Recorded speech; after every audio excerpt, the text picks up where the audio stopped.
Jamaah, oh jamaah. Alhamdulillah. Alhamdulillah alamin, kita masih di Islam itu Indah. Alhamdulillah kita sudah belajar banyak dari guru-guru kita. Dan alhamdulillah aku bacain lagi pertanyaan dari jamaah ya. Siap-siap yuk, kita masuk lagi ke segmen Tanya Dong Ustadz. Kami semua tanya dong Ustadz. Masya Allah. Sebani udah bisa gerakannya loh. Udah bisa gerakannya, udah hafal. Udah pernah ke Bali sama-sama Oh, kita. iya. Oh latihannya di situ. Di situ. Ternyata. Gimana kalau nanti ke Turki bareng Ustadz Maulana lagi? Jadi ingat ya, sudah berapa daerah kita sebut ya. Iya ya, udah ya. Yuk bacain lagi katanya nih dari Instagram hamba Allah. Assalamualaikum Ustaz. Saya mau bertanya mengenai sholat. Setelah sholat, misal sedang sholat zuhur ke asar, sambil menunggu waktu sholat asar tiba, kita menunggu waktu asar sambil berzikir. Dalam keadaan berzikir, tiba-tiba mengantuk dan seperti tertidur. Sesaat kesadar kita terbawa ngantuk, tapi dalam keadaan duduk dan berzikir istighfar. Apa sih? Ya gitu.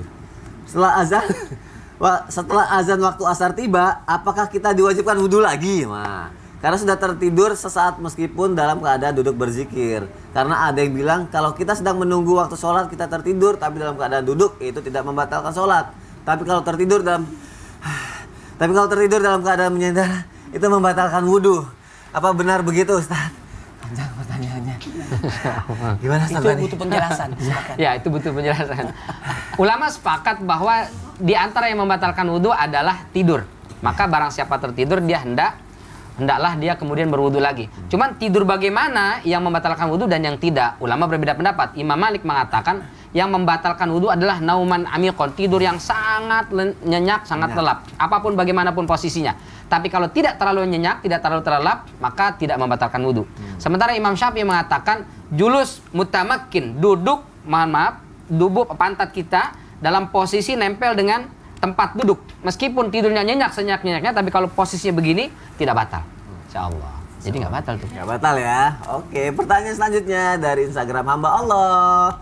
Waalaikumsalam warahmatullahi wabarakatuh. Assalamualaikum. Waalaikumsalam. Apa ya? Mungkin dia dapat salam waktu dia menulis Oh itu. ya udah deh. Waalaikumsalam warahmatullahi wabarakatuh. Aku mau tanya nih katanya. Dalam kondisi karena ini alasannya dia waalaikumsalam. Dalam kondisi junub mau sholat subuh tapi kesiangan. Apa tetap mandi wajib dulu atau bagaimana? Sedangkan waktu subuh udah mau habis. Apa harus dikodok apa gimana Ustadz? Oh iya, saya ngerti, saya paham kok. Gimana Ustadz Maulana? Jawabannya adalah tidak akan memungkinkan orang sholat dalam keadaan junub. Maka harus suci dulu. Karena syaratnya harus suci. Iya, syaratnya harus suci, maka sebaiknya dia mandi. Persoalan waktu kita tidak. Jadi cuma mandinya jangan kelamaan. Mandinya cepat aja, setelah itu langsung sholat. Semoga ada waktu aman. Tapi kalau tidak ada waktu ternyata dia tetap harus mandi. Dalam keadaan apapun.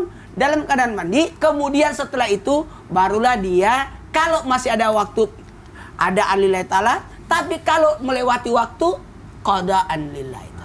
Terima kasih Ustadz Maulana untuk jawabannya dan terima kasih jamaah sudah bertanya di Islam itu Indah. Semoga pertanyaannya semua terjawab ya. Dan sekarang jamaah kita sama-sama akan mendengarkan muhasabah, dilanjutkan doa yang akan dibawakan oleh Ustadz Syam. Silakan Ustadz. Jamaah Islam itu Indah yang dimuliakan Allah Subhanahu wa taala, Nabi sallallahu alaihi wasallam mengingatkan kepada kita semua, ittaqillaha haitsuma kuntah, bertakwalah kepada Allah dimanapun engkau berada. Maka salat dimanapun engkau berada. Maka ternyata ada seorang sahabat Nabi sallallahu alaihi wasallam yang pada saat keadaan dirampok, dibegal, beliau meminta izin untuk sebelum dia dibunuh, beliau minta izin agar dia melaksanakan sholat sunnah 2 rakaat. Lalu ternyata ketika sholat sunnah 2 rakaat inilah ada yang datang menolongnya dan ternyata itu adalah malaikatnya Allah Subhanahu wa taala. Dari sini kita mengambil pelajaran, banyak orang meremehkan sholat karena ia mengejar dunianya. Dia mengatakan kalau saya ambil waktu untuk sholat, sayang banget nih pekerjaan nih, sayang banget nih proyek nih. Padahal bisa jadi karena sholat pertolongan Allah akan datang dalam setiap proyekmu, dalam setiap pekerjaanmu, dan sukses atas pekerjaanmu dikarenakan engkau sholat. Wallahu ta'ala alam. Bismillahirrahmanirrahim. Alhamdulillahi rabbil alamin. Allahumma salli ala sayyidina Muhammadin nabiyil ummi wa ala alihi wa sahbihi wa sallim. Rabbana taqabbal minna salatana ya Allah, terima seluruh salat kami ya Allah, wa tub alaina innaka antat tawwabur rahim. Dan ya Allah ampuni dosa kami jikalau kami masih termasuk termasuk orang-orang yang melalaikan salat. Wa sallallahu ala sayyidina Muhammadin walhamdulillahi rabbil alamin. Nah, jamaah yang di rumah jangan lupa ya hadir di acara Alobank Food Festival yang ada di Transmart Transmart. MT Haryono.